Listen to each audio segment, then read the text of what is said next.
Simple grocery store robberies? Or a series of coordinated attacks on the citizens of Belgium involving the CIA, neo-Nazis, and an international network of secret paramilitaries?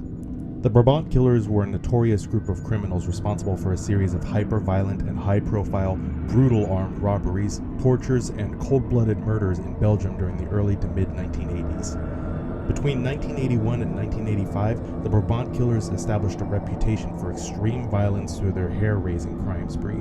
The lack of clear motives and the gang's ability to, time and time again, evade capture heightened the sense of dread and urgency surrounding their activities.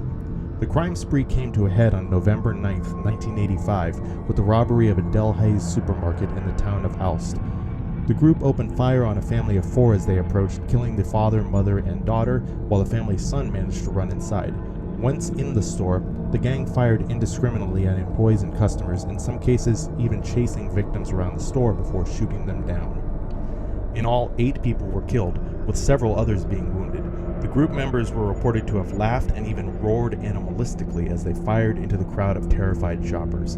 By the time they exited, several municipal police units had arrived. The gang's getaway car approached the blockade, firing on the police before unbelievably managing to escape once again. This was their most dramatic attack yet, and all of Belgium clenched, waiting for their next atrocity. But the next attack would never come. Just as suddenly as they had emerged, the Brabant Killers disappeared. All totaled, 28 people were dead, with another 22 injured. And, despite a nationwide manhunt, numerous investigations and widespread media coverage, the true identities of the gang members and their motives remain shrouded in mystery, making the Brabant Killers one of Belgium's most enigmatic and feared criminal organizations. But wait, what about the spooky stuff I mentioned at the top? Well, one of the most prominent theories about the gang links them to Operation Gladio, a clandestine NATO operation conducted during the Cold War. Operation Gladio. It was a NATO stay-behind mission set up to counter a possible Soviet invasion of Western Europe. But then it sort of turned into this whole weird crypto-fascist CIA shit show, starring Alan Dulles and a bunch of former Nazis. Gladio involved the establishment of secret armies in a number of European countries. These groups were set up to serve as stay-behind networks. In the event that the Soviet Union invaded Western Europe, these armies would fight behind enemy lines as an underground resistance. It didn't take long for this operation to go far off the reservation, though. Significant evidence links the Brabant Killers to Gladio and a tactic known as the strategy of tension. This was part of the Gladio playbook that aimed to create chaos and spectacular violence, thereby undermining public trust in democratic institutions and justifying an authoritarian right-wing crackdown to stop the madness. The strategy of tension was deployed in a number of other countries in the 70s and 80s, most notably Italy, during a time period known as the Years of Lead. Gladio was exposed in 1990, and any stay-behind networks still operating were allegedly disbanded at that time.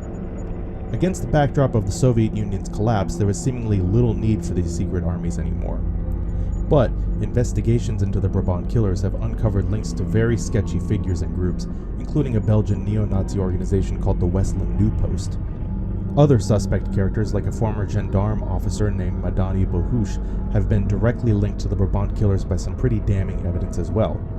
The precision and military-style tactics of the killers are also highly suspect. Many of the tactics they employed were actually lifted right from Special Forces training. The tactics, the connections to Bohush and Westland New Post, and a substantial amount of other evidence all suggest that the Brabant Killers were much more than just a simple team of stick-up artists. Rather, they may well have been recruited from a pool of highly trained Special Forces operatives as part of the strategy of tension. After all, their spectacularly violent attacks did, ultimately, have the result of sowing chaos and leading to increased security spending. But what do you think? Let me know in the comments.